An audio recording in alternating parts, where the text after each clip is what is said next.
நிலவு இயற்கையா உருவானதில்ல, உருவாக்கப்பட்டது. அந்த நிலவு பூமி மேல விழுந்தா இந்த உலகத்தோட கடைசி நாள் இன்னைக்கு தான். உலகம் அழிய போறது உறுதி.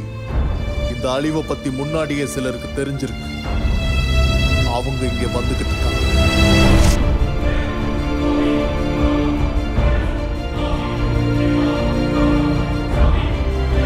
இந்த உலகத்திலேயே ரொம்ப அழகான விஷயம் காதல்.